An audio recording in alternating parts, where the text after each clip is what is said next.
절차적인 문제에서 그 피청구인 측들이 문제를 제기했고요. 그게 겹칩니다. 첫 번째, 예. 이제 수사 기록을 헌법재판소에서 판단할 때 증거로 삼을 수 있느냐 없다는 것이고 또 내란죄 형법상의 내란죄 판단을 이제 그거는 형사재판으로 미루고 헌법상의 내란 행위를 내란 행위를 해서 헌법 77조 4항 국회는 이제 비상계엄하에서도 손댈 수 없게 한 것을만 판단하겠다라고 한 것에 대해서도 윤 대통령 측 또 한 총리 측이 문제를 삼았는데 예. 각하를 했지만 그 절차적으로 문제 삼은 거에 대해서는 각하를 한 이유로 삼지 않았죠. 그러니까 저는 이것을 볼 때 이제 윤 대통령 탄핵 결정에서도 지금 윤 대통령 측이 제기하는 이러한 절차적인 하자가 있어서 각하해야 된다는 주장은 헌법재판소가 받아들이지 않고 있다. 는 것을 오늘 보여줬다고 생각합니다. 굉장히 오늘 결정에서 제일 저는 중요한 부분이라고 생각합니다. 그 내란죄를 철회한 게 절차 위반이라고 주장해 왔지만 윤 대통령 측에서 그거를 헌법재판소가 받아들이지 않았다. 왜냐하면 한덕수 총리도 똑같은 것을 문제 삼았거든요. 내란 가담 여부고 또 내란 우두머리 혐의고 물론 다르지만 비슷하니까 그게 중요한 쟁점이다 이 말씀을 하시는 거군요. 그렇습니다. 주목해야 될 부분이 많은 것 같습니다. 이 경우 같은 경우에는 만약의 경우에 뭐 전부 각하가 되었다면은 실체 판단이 이루어지지 않기 때문에 사실 뭐 다음번 윤석열 대통령에 대한 탄핵 심판 결론이 어떻게 나올지 예상하기가 힘든데 지금 기각 의견이 다섯 명이 나오지 않았습니까? 5명이 재판관 기각 의견에서 그리고 인용 의견에서 분명히 이 재판부의 심증이 드러날 텐데요. 그런 점에 비추어 보면은 지금 최소한 지금 이런 한덕수 총리 사건과 같이 사실 각하 가능성이 저 대통령에 대한 탄핵 사건보다 훨씬 높습니다. 그런데도 불구하고 각하 의견이 2사람밖에 안 나왔다는 거는 나름대로 의미가 있지 않나 싶습니다. 어떤 의미가 좀 있습니까? 지금 뭐 각하 주장을 여러 가지 하고 있습니다만 사실 그 국무총리 재직 시절에 국무총리로 재직하다가 권한대행으로 옮겨갔지 않습니까? 그런 경우에 그 국무총리 재직 시절에 그 탄핵소추 사유를 나중에 권한대행이 돼서도 탄핵소추로 삼을 수 있느냐라는 부분에 대한 법리적인 논란이 있을 수도 있고요. 그리고 국무총리를 하다가 권한대행이 된 사람에게 150표로 탄핵소추를 의결할 수 있느냐, 아니면 200표가 필요한 것이냐, 뭐 이 부분과 관련해서도 법률적인 판단이 필요하고. 아니면 여러 가지 지금 쟁점이 많습니다. 그 부분에 대해서는 또 의결 정족수 같은 경우에는 국회 제적 과반, 그러니까 151표로 탄핵되는 것이 맞다 이렇게 판단을 내린 거라고 볼 수 있겠죠. 그렇게 지금 판단을 내리신 분이 아마 5분이신 것 같습니다. 기각이 5분이고 각하 2분은 그렇게 보지 않았다는 것이죠. 그렇게 보지 않았다는 취지인 것 같습니다. 알겠습니다. 저는 지금 오늘 사실은 그 방금 전에도 말씀드린 것처럼 한덕수 총리 사건이 각하될 가능성은 훨씬 높다고 봤거든요. 왜냐하면 200명 그 의결 정족수와 관련해 가지고 헌법재판소에 내놓은 주석서까지도 있었기 때문에 그게 가장 크다고 보시는 거죠? 그 가능성을 높게 봤는데 그런데도 불구하고 각하 주장을 내신 분이 2분밖에 없었다는 얘기입니다. 그러면은 앞으로 윤석열 대통령 각하 주장의 그 근거가 되는 것들은 사실은 이전에 박근혜 대통령이나 노무현 대통령 시절에 다 한 번쯤 논의되었던 부분들이 있습니다. 그렇기 때문에 받아들여질 가능성은 거의 없어 보입니다.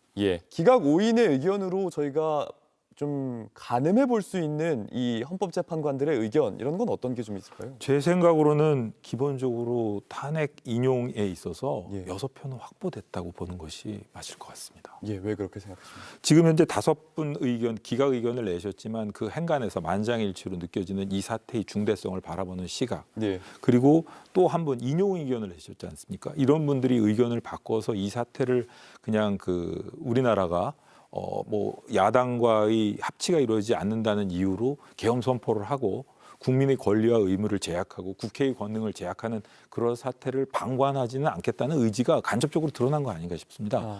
제가 좀 심하게 너무 말씀드린 거 아닌가 싶기도 하지만 사실 저는 각하 가능성도 높다고 봤습니다. 예. 그런데도 불구하고 각하를 넘어서서 기각 의견까지 냈다는 것은, 그리고 헌법재판소에서 펴낸 주석서의 취지와도 반하는 200표가 아니라 151표면 탄핵 소추가 가능하다는 권한대행에 대해서 네. 이런 입장 변화까지 취하면서 기각 의견을 낸 것을 보면, 예. 그리고 기각 취지도 그렇고요. 예.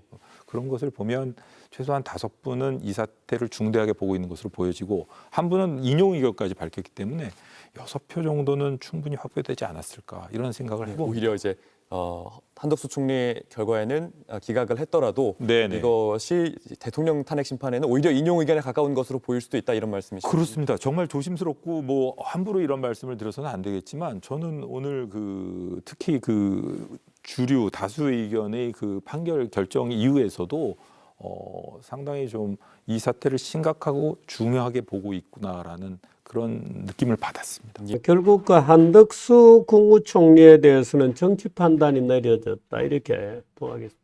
헌법적 판단이라기보다는 정치적 판단이 내려졌다, 이렇게 봅니다. 당초 사실 한덕수 총리에 대한 판단은 탄핵이라야 맞습니다. 탄핵 파면이라야 맞는 판단인데, 이 헌법재판관들이 파면의 요건이라고 얘기를 하면서도 탄핵을 피해버리는, 국민의 신임을 위반한 것은 아닌 것으로 본다, 이런 따위의 정치 판단을 넣어가지고 한덕수 총리를 정부로 돌려보냈습니다. 저는 아마도 이 윤석열 대통령은 파면으로 잡혔다, 이렇게 봅니다. 만일에 윤석열 대통령을 파면시키지 않을 것이었다면 한 총리는 대신해서 파면이 되었을 거라, 이렇게 봅니다. 윤석열 대통령에 대한 파면은 확정적이다, 이렇게 해석할 수 있는 내용이다, 이렇게 봅니다. 한덕수 국무총리에 대한 국회 탄핵 소추를 기각했습니다. 내용이 재밌어요. 8명 중에 5명이 기각 의견을 냈고 1명이 인용 의견을 냈습니다. 2명이 각하 의견을 냈습니다. 물론 나중에는 이 명단이 나오겠습니다만 지금은 명단이 나와 있지는 않습니다. 그런데 한 총리를 1명이 인용 의견을 냈습니다. 말하자면 파면해야 된다는 일명, 나머지 5명이 기각, 2명이 각하 의견을 냈습니다. 각하 의견을 낸 2명이 아마도 강한 보수 판사다, 이렇게 볼 수 있겠습니다.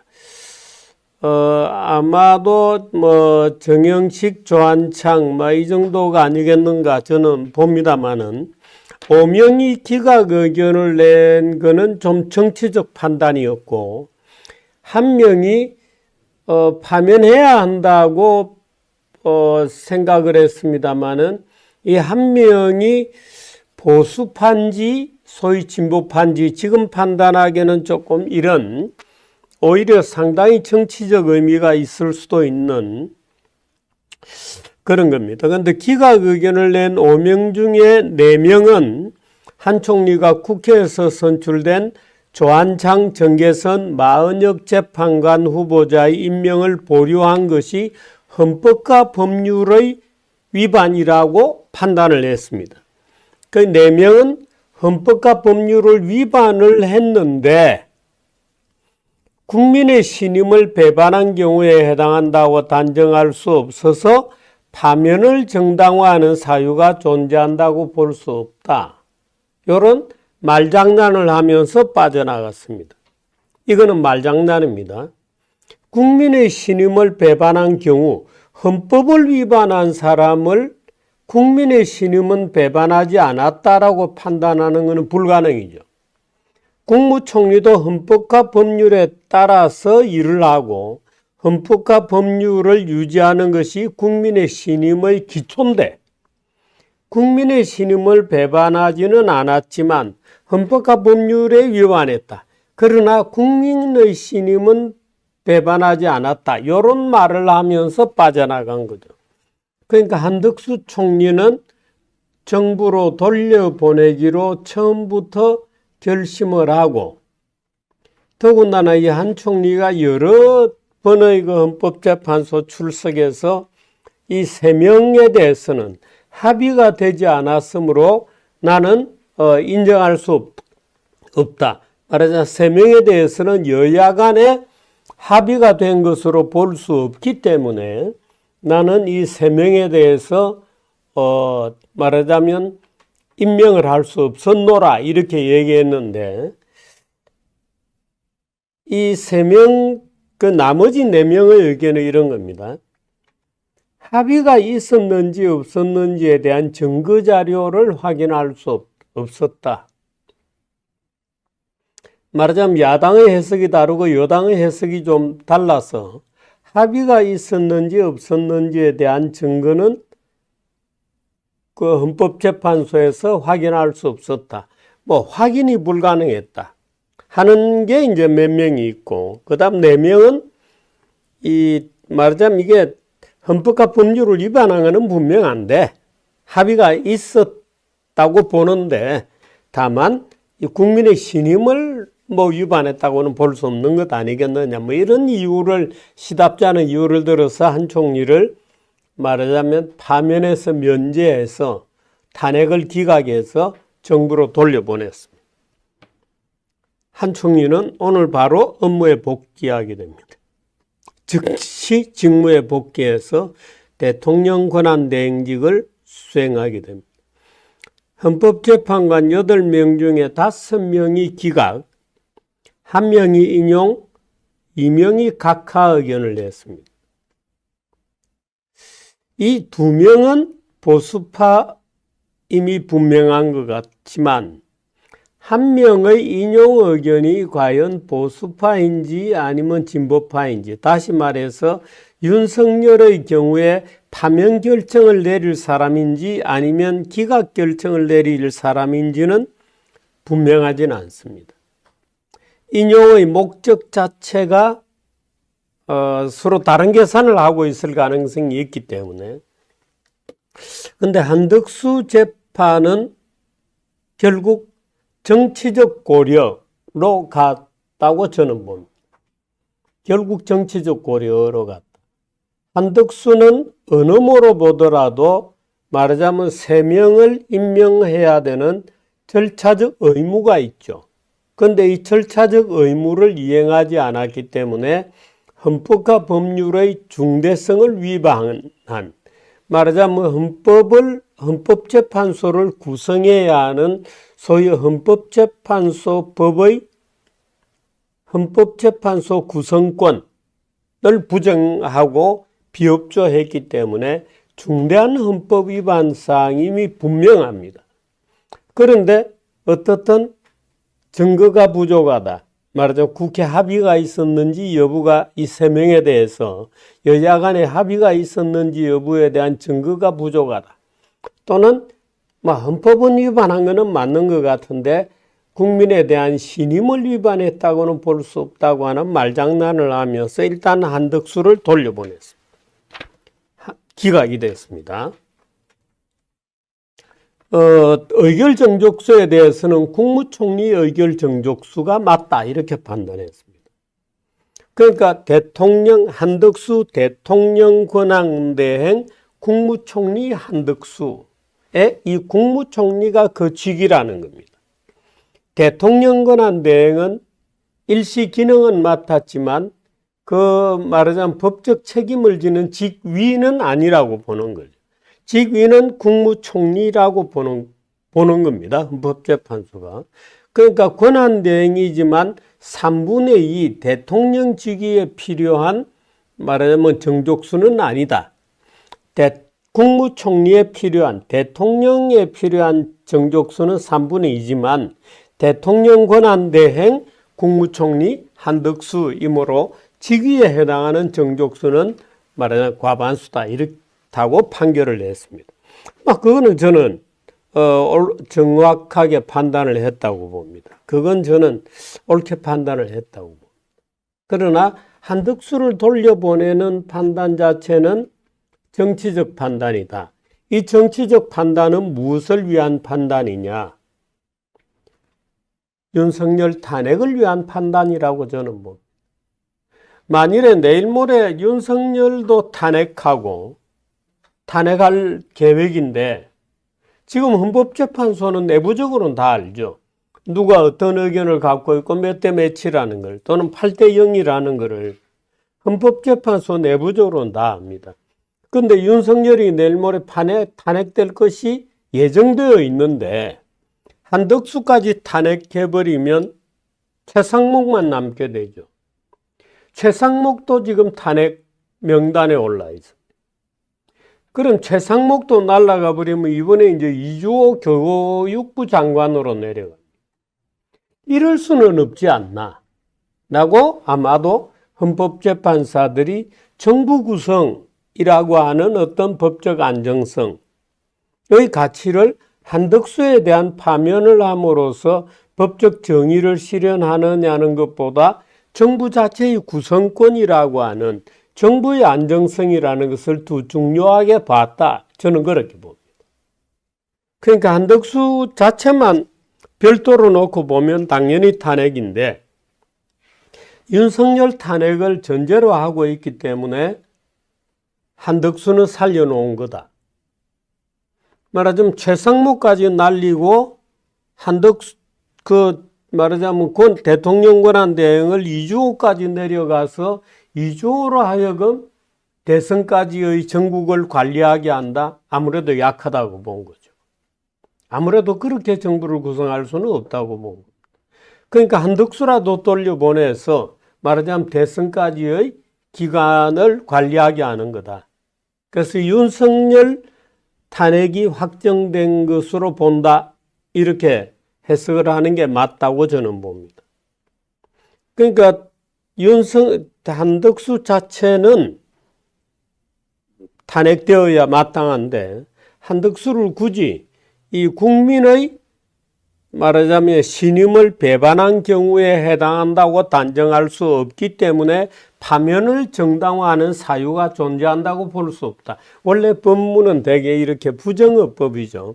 뭐 한다고 볼 수 없으므로 이렇게 국민의 신임을 배반한 경우에 해당한다고 단정할 수 없으므로 파면을 정당화하는 사유가 존재한다고 볼 수 없다. 이렇게 갑니다. 그렇게 이중의 부정을 써서 말하자면 한덕수를 살려놓은 의결정족수는 국무총리 의결정족수.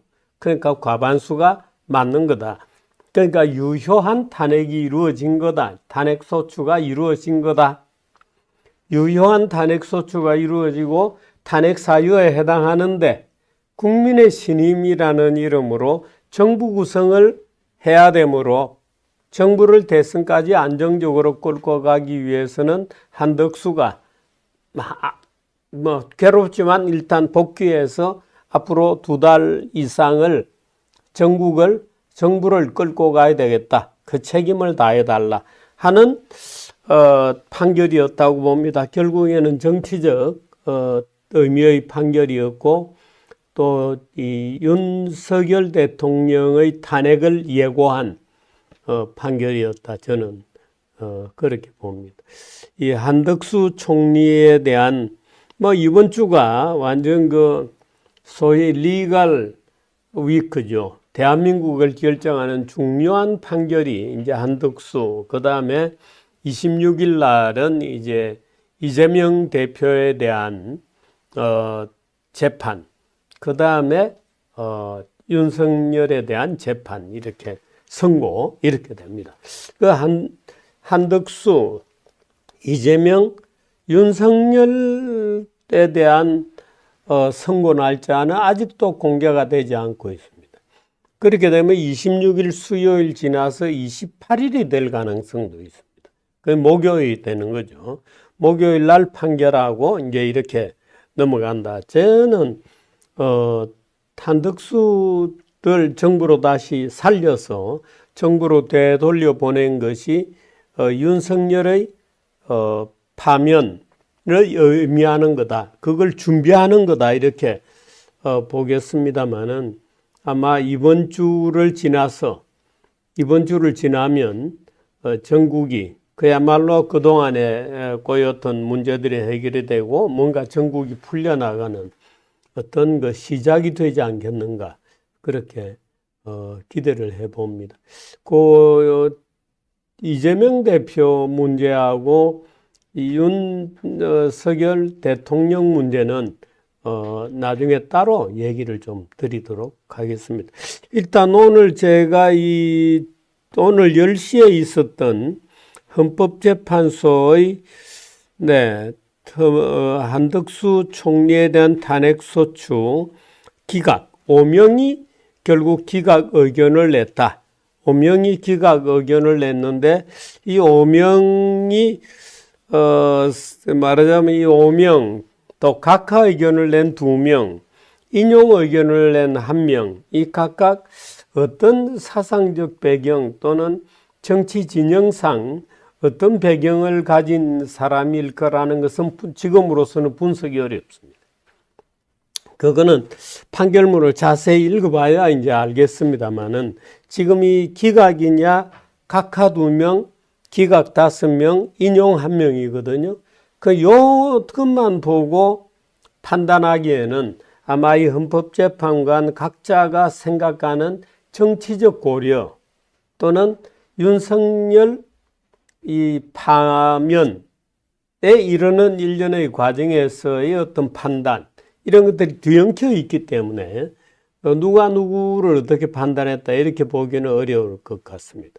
한덕수 파면 중에 이 말하자면 윤석열의 내란에 동조했다, 동조 또는 방조 했다고 하는 것도 들어 있습니다. 그런데 거기에 대해서는 말하자면 연결성이 없는 것으로 판단을 했습니다.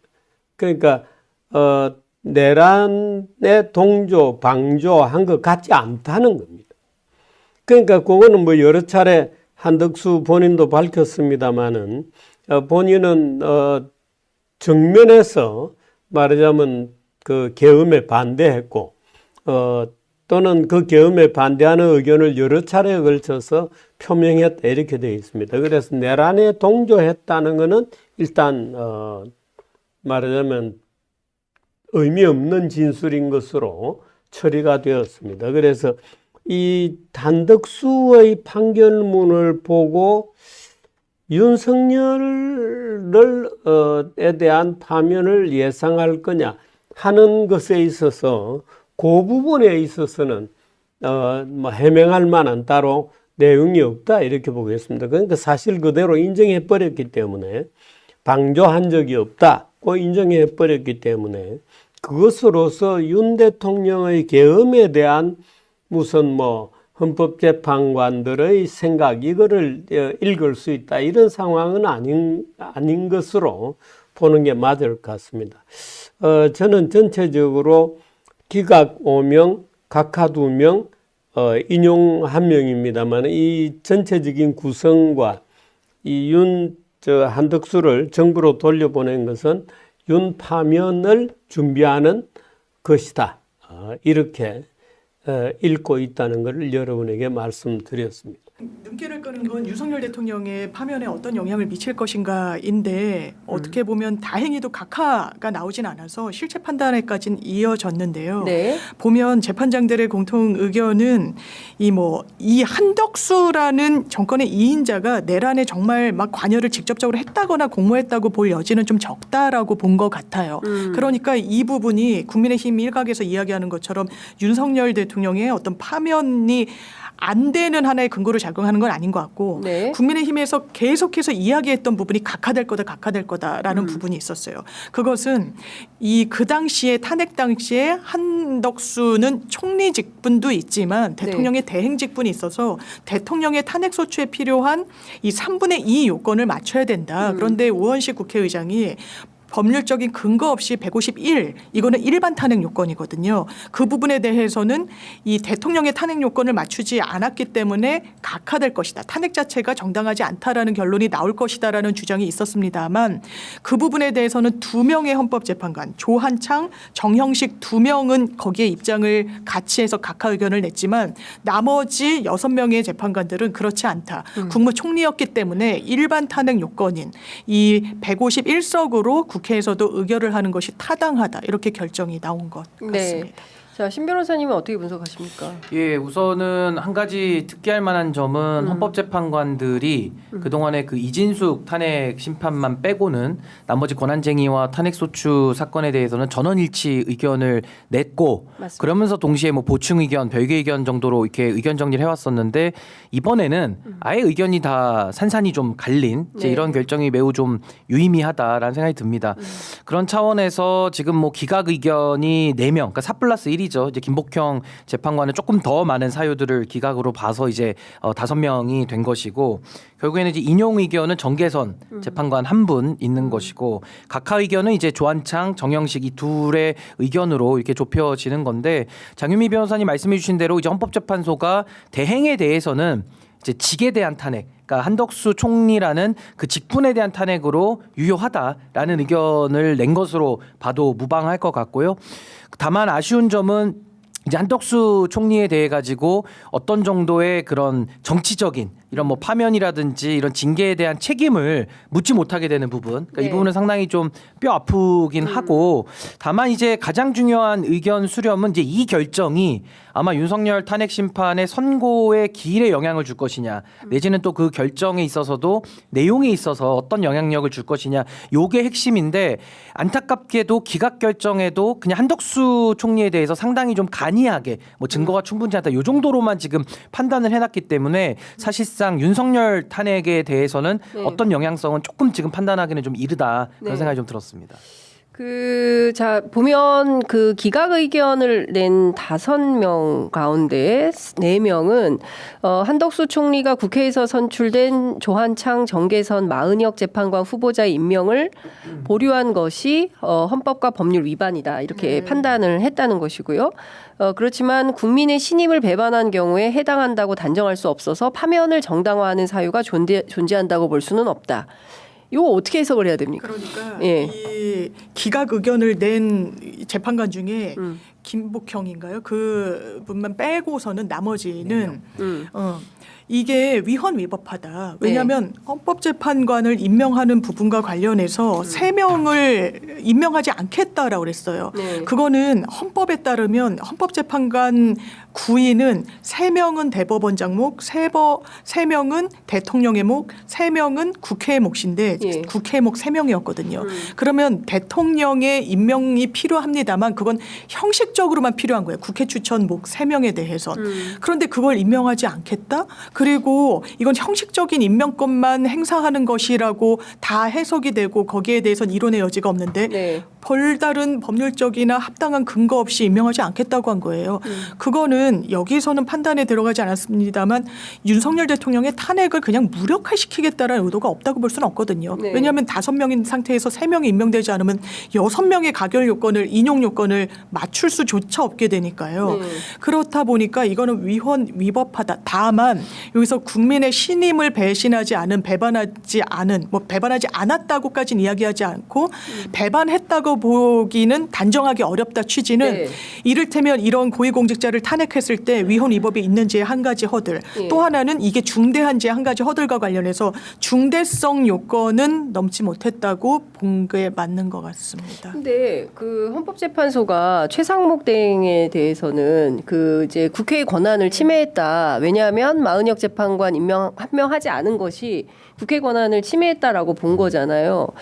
그런 거면은 이거는 좀 이율 배반적인 헌재 스스로 좀 자기 생각 자가당착에 빠졌다 이렇게 볼 수도 있는 거 아닌가요? 그러니까 뭐 일정 부분의 그 정무적 고려를 해서 한덕수 총리를 권한대행의 직에 복귀시키겠다라는 그 의지가 또 앞섰다고 봅니다. 아까 아니, 말씀하신 대로 법리적으로는 그러니까 권한쟁의 심판 지금 말씀하시는 그 8대 0으로 내렸던 예. 조한창 아니 그 마은혁 예. 재판관을 임명하지 않은 게 국회의 권한을 침해했다라고 해서 그쵸. 재판관 전원일치로 당시에 맞습니다. 권한쟁의를 해서 인용을 해준 거거든요. 예. 그러니까 그렇게 볼 여지가 있기는 한데 지금 이제 장유미 변호사님 설명해 주신 대로 지금 헌법재판소의 기각 의견의 취지는 네.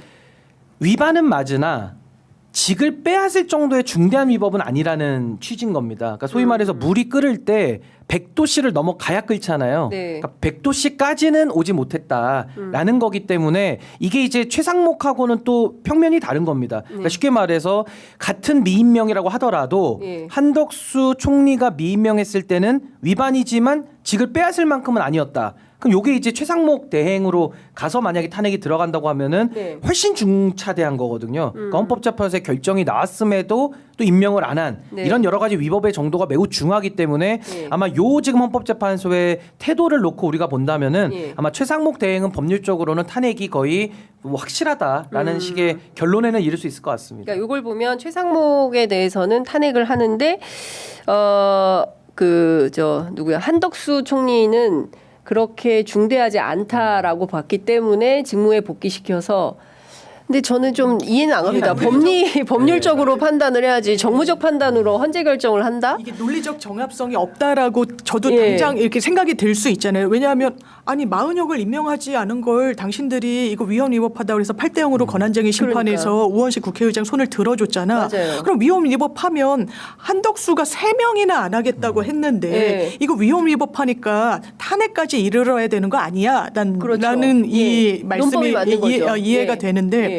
일단 이 먼저 있었던 권한쟁의 심판에서 왜 마은혁을 임명하지 않아? 임명해라고 했던 부분에 대해서는 다 일치했단 말이에요. 네. 위헌 위법하다. 네. 근데 여기서는 탄핵이잖아요. 그때는 그 절차와 관련해서 어떻게 매짐을 지어야 되는지에 대한 판단이었고 이건 탄핵인데 지금 신 변호사님 말씀 주신 대로 탄핵에는 위헌 위법도 필요하지만 중대해야 돼. 이 직에서 끌어내릴 정도의 중대성이 있어야 돼. 그런데 이거 위헌 위법해. 이거 임명을 왜 3명을 안 하겠다고 하니? 이거는 해야 되는 게 맞는 것 같다. 그렇지만 이게 총리직에서 내려올 정도의 사안은 아닌 것 같아라는 판단이 있는 거여서 이게 본인들은 논리적 정합성을 맞췄다고 생각할 거고 네. 그런 측면에서는 저는 그 김복형 재판관은 논리적이지 않은 거죠. 이거는 아예 위헌 위법하지 않다라는 네. 취지로 이야기를 한 거는 그거는 아니 그래서 납득되지 이게 않습니다. 가장 예. 특이점이 예. 김복형 가장 지금 심각한 판단을 한 거고요. 제가 볼 때는 김복형이. 결론적으로 뭐 우려됐던 부분입니다. 그리고 예. 조한창 이 정영식 이 두 분은 아예 각하로 도망가면서 아예 판단 자체를 안 해버렸거든요. 그렇죠. 그러니까 이 3명이 늘 문제다. 그래서 보통 언론에서도 2.5가 문제다 이런 얘기를 했었는데 이 한덕수 결정을 통해서는 그 문제성을 그대로 드러내줬다라는 게 포인트인 것 같고요. 네. 지금 장유미 변호사님 설명이 조금만 살을 붙이면 네. 이 징계재판 탄핵이라는 거는 수위가 하나밖에 없습니다. 그냥 파면밖에 없어요. 근데 우리가 보통 그 징계를 할 때 뭐 경고, 감봉, 정직, 뭐 파면 이렇게 나누지 않습니까? 네. 근데 헌재는 파면만을 놓고 판단하기 때문에 가장 중한 징계입니다. 그래서 그 중대성이라는 요건을 놓고 노무현 대통령 사건에서도 위법해도 직을 빼앗을 만큼의 중대성이 이르지 않았다 해가지고 직에서 복귀시켜준 예가 있거든요. 그것처럼 이번에도 한덕수 총리를 위법 사항은 인정은 하나 직을 빼앗을 만큼의 중대성은 없기 때문에 결론적으로 아까 제가 설명드린 대로 직에 복귀시킬 의도를 가지고 이거는 판단한 정무적 판단이다. 저 그렇게 봅니다. 그러니까 애시당초 한덕수 총리에 대한 직무 복귀를 염두에 두고 내린 결정 아니냐. 그러면 한덕수 총리에 대해서 이런 결정을 내린 헌법재판소의 어떤 뭐 함의라고 해야 될까요? 그건 어떻게 분석해야 그래서 됩니까? 이렇게 왜 먼저 할까라고 네. 관련해서 이런 추측이 나왔던 거죠. 아마 윤석열 대통령은 파면을 할 건데 네. 그러면 그 이후에 한덕수 총리에 대해서 다시 직에 복귀해 주는 결정을 하면 그 짧은 기간이지만 또 최상목 대행 체제가 이게 유지가 되는 거예요. 어차피 그러면 실권도 없는 상태에서 며칠이 있는 거거든요. 네. 그래서 오히려 이 전체 판을 봤을 때 이걸 먼저 정리해 주자. 지금 대대행이라고 뭐 하고 뭐 대행에 대행이 있는 그것보다 한덕수를 직에서 복귀하고 윤석열 대통령을 파면하면 일단 한덕수 대행 체제는 쭉 그러니까 이어지니까 어떤 국가 운영에 있어서의 안정성은 어느 정도 좀 담보가 된다. 자기들 헌재 이 선거 시기 때문에 윤석열이 살아오나 마나 뭐 이런 와중에 최상목 그리고 네. 며칠 있다가 다시 뭐 이 한덕수 이것보다는 좀 안정적으로 국정 운영에 기여하는 방향을 고민해서 이렇게 한 게 아니겠느냐라는 해석도 나오는 것 그러니까 같습니다. 저도 뭐 비슷한 생각인데 네. 왜 한덕수 걸 먼저 하느냐. 네. 그리고 왜 이렇게 결정을 쓸 때 결국에는 직을 복귀시켜주는 결정을 한 거 그렇죠. 아니겠습니까? 예, 그 결정의 배경에는 지금 최상목과 권한 대행을 하고는 있는데 네. 한덕수 총리 때문에 이제 대행을 2번 이어받은 거거든요. 그래서 이걸 뭐 자꾸 대행의 대행이라 표시하는데 그건 아니고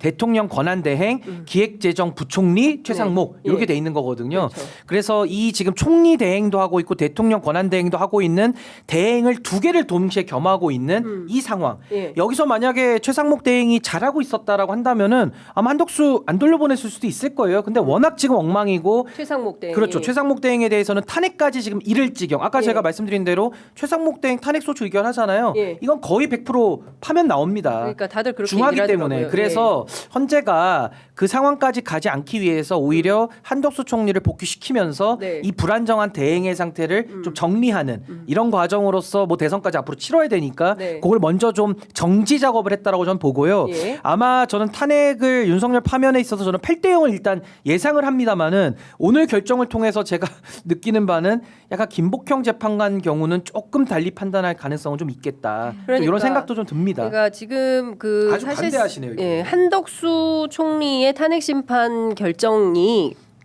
결국에는 윤석열 탄핵 심판 결정에도 상당히 일종의 바로미터다, 리트머스 시험지다 이제 이런 얘기를 했는데 지금 갈갈이 찢어져서 나온 거 아니겠습니까? 5대 2대 1 이렇게 나온 근데 거기 많이 찢어진 건 때문에 아니고 그냥 네. 김복형 재판관만 상당히 이례적인 판단을 한 것이고 그런데 지금- 나머지 둘은 이제 판단 안 해버린 거죠. 근데 이제 지금 이 상황에서 세 명. 이게 지금 그 윤석열 파면 결정에도 비슷하게 영향을 미칠 수 있는 것은 아닌가라는 조심스러운 우려에 대해서 어떻게 보세요? 최소한 스펙트럼의 분포도에 대해서는 확인을 한 부분이 있는 거죠. 그렇죠. 조한창, 정형식은 예. 안 그래도 이 그렇죠. 대통령 추천 몫이고 국회 추천 몫이었다고 해도 그 조한창 의원은 보수 국민의힘 추천 몫이었고 네. 각하라는 건 사실 저는 개인적으로 약간 납득되지는 않지만 네. 그럼 실체에 들어갔을 때 한덕수 총리한테 불리하게 했을 것인가의 물음표는 좀 남잖아요. 어떤 성향상. 그렇죠. 그리고 2명 그리고 예. 김복형 재판관은 저는 이 설시를 보더라도 전혀 이해되지 않아요. 왜냐하면 8대0으로 본인도 임명하지 않은 건 위헌 위법이라고 했는데 여기에서 한덕수 총리가 하지 않은 건 위헌 위법이 아니다. 물론 그런 별개 의견을 낸 부분에 대한 사유는 들어봐야 되겠습니다만 이건 법리적으로 좀 납득되지 않거든요. 네. 요 3명 어떻게 보면 속된 말로 까리하다고 볼 수 있어서 아마 국민의힘에서는 여기에 좀 더 집중해가지고 이것 봐라 이럴 텐데 그럼에도 불구하고 네. 이거 정확히 본다면 2명에 대해서는 실체를 어떻게 할지 가늠하기 어렵고 지금 이 수순은 제가 신 변호사님도 짚어주셨고 저도 전망하는 것처럼 이 국정 운영을 안정적으로 하기 위해서 윤석열 파면을 좀 전제한 이런 스케줄로도 보이는 부분이 있어서 네. 저는 파면은 믿어 의심치 않습니다. 네. 아니 그래서 이게 그동안에 왜 윤석열 파면 결정이 안 나오느냐 왜 이렇게 지체되느냐라고 했잖아요. 네. 저도 뭐 방송 나와서 늘 예상했던 게 안에 지금 2.5명 정도가 반대를 하는 것이다. 뭔가 8대0에 대해서 반대하는 아직도 사람들이 뭔가는 있다. 사유를 한두 개씩은 갖고 오는 거예요. 네. 근데 이제 거기에서 1명 정도가 아주 강하게 반대를 하고 나머지 한 2명은 의견 표시는 안 하지만 약간 뉘앙스적으로는 반대 정도 이래가지고 지금 여기까지 끌어오지 않았냐 했는데 아마 김복형 재판관이 가장 윤석열 대통령과는 인식이 좀 비슷한 기준을 가지고 좀 판단을 하기 때문에 지금 우리 장미 변호사님 말씀하신 대로 아주 모순적인 판단을 한 거예요. 아주 모순적인 판단을 이미 해버린 것이고 다만 이제 조한창, 정영식 이 두 분을 좀 분석을 해보자면 뭔가 강한 반대까지는 아니지만 이 탄핵에 대해서 윤석열 탄핵에 대해서는 그래도 인용을 하지 않을 길은 없다. 이거는 결정문을 써야 되기 때문에요. 네. 그렇다고 한다면은 보수 진영에 대한 메시지. 그러니까 소위 말해서 한덕수까지는 우리가 살려주지 않았느냐. 그리고 각하라고 그렇게 주구장창 노래 불렀는데 우리가 그것까지는 들어줬다. 그러니까 네. 소위 말해서 밥값은 했다 정도로 얘기를 하면서 오히려 윤석열 탄핵에 대해서는 인용을 하기 위한 좀 빌드업 아닌가. 그래서 아마 나중에 윤석열 인용 결정문 볼 때 네. 8대0 나오면 그나마 다행인데 8대0이면 이렇게 끌 이유가 없는 거예요. 네. 그러니까 요게 모순이라서 8대0 나오면 다행이고 제가 볼 땐 7대1 정도 나올 가능성은 좀 있겠다. 그럼 그 한 명은 아마 김복형 재판관일 가능성은 저는 매우 높을 것으로 좀 예상만 해봅니다. 예상만. 이번 주에는 하겠습니까? 근데 안 할 도리가 없죠. 이제 언제까지 안 합니까 이거를? 근데 오늘 아직 재판이 끝난 것 같지는 않아요. 현재 진행 중이고 이제 일부 속보가 먼저 쏟아져 나오는 것 같긴 하는데 뭐 중요한 대목은 사실은 한덕수 바로미터로 윤석열의 파면 결정에 대한 결론을 이제 받기 위한 것인데 지금 내용은 뭐 바로미터다 이번 주 안에는 할 거다라고 보시는데 7대1 가능성도 있어 보인다. 아니 왜냐하면 오늘 지금 보여준 이 기준과 바로미터는 굉장히 중요한 겁니다. 네. 그러니까 소위 말해서 아까 기각도 같은 기각이 아니고요. 그러니까 정계선 재판관 인용이니까 이건 뭐 가장 네. 제가 볼 때 합리적인 판단하신 그렇죠. 분이고 나머지 4명. 예. 그러니까 예를 들면 이미선, 예. 문영배, 예. 정정미 예. 그리고 김영두 네. 여기까지는 그냥 정상적인 판단한 거예요. 예. 위법성은 있는데 탄핵까지 갈 만큼의 중대성은 아니야. 예. 그까지는 뭐 저는 윤석열 탄핵 거의 나온다고 보는데 딱 한 명 기각 중에서도 가장 윤석열 쪽에 가 있는 기각이 네. 김복형 재판관의 기각입니다. 그러니까 이거는 같은 기각 5명으로 묶어서 될 게 아니라 4대1로 아예 나눠야 되는 것이고 사실상 어떻게 보면 각하 의견을 낸 예. 정영식과 조한창보다도 더 지금 윤석열 세계관으로 가 있는 거거든요. 그래서 이 부분을 좀 강조를 할 수밖에 없는 것이고 제가 그동안에 이게 8대 0이면 안 나올 리가 없는데 네. 지금까지 안 나온 것은 내부에 한 명 정도는 아주 강한 목소리를 좀 내면서 모든 절차를 좀 지연시키겠구나라고 제가 추측을 했었거든요. 근데 그 추측이 이제 오늘 이 결정문을 보니까 조금은 이제 안개가 좀 걷히고 좀 이해가 되는 면이 좀 있다. 근데 윤석열 탄핵은 한덕수 요 기각과는 별개인 게요. 한덕수는 나와가지고 결국에는 본인이 계엄과 관련해서는 모른다, 난 무관하다, 잘못됐다 이렇게 얘기를 했거든요. 네. 그럼 공범관계로 놓고 봤을 때 윤석열의 책임이 훨씬 더 가중되는 겁니다. 그래서 한덕수를 기각으로 직에 복귀시켰기 때문에 반대로 말하면 윤석열의 탄핵의 필요성은 훨씬 더 높아진 겁니다. 그래서 이 부분이 저는 매우 좀 중요한 포인트 아닌가 싶습니다. 장 변호사님은 7대1 가능성에 대해서는 어떻게 보세요? 저는 네.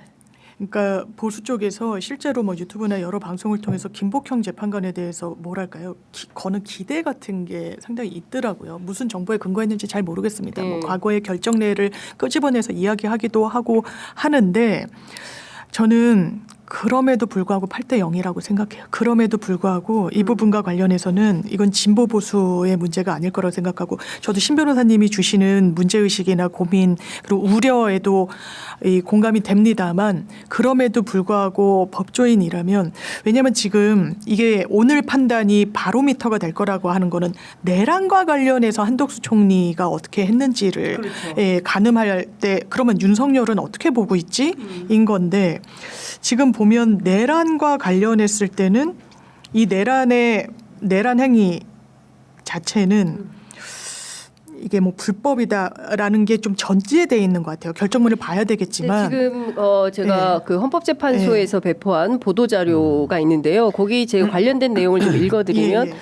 그 선고와 관련해서 본안과 관련하여 재판관 사인, 재판관 문영배, 이미선, 김형두, 정정미의 기각 의견은 이 사건 탄핵소추 사유 중 특별검사 임명 법률안에 대한 제2요구권 행사 관련, 비상계엄 선포 및 내란 행위 관련, 공동 국정운영 관련, 특별검사 후보자 추천 의뢰와 관련하여 피청구인이 헌법과 법률을 위반하였다고 볼 수 없고 헌법재판관 임명 부작위는 헌법 제66조 111조 그리고 국가공무원법 56조 등을 위반한 것이나 그 헌법 및 법률 위반이 임명권자인 대통령을 통하여 간접적으로 부여된 국민의 신임을 배반한 경우에 해당한다고 단정할 수 없어서 파면을 정당화하는 사유가 존재한다고 볼 수 없다는 것이고 재판관 1인 김복형의 기각 의견은 피청구인의 헌법재판관 임명 부작위도 헌법과 법률을 위반하였다고 보기 어렵다는 것이다. 그리고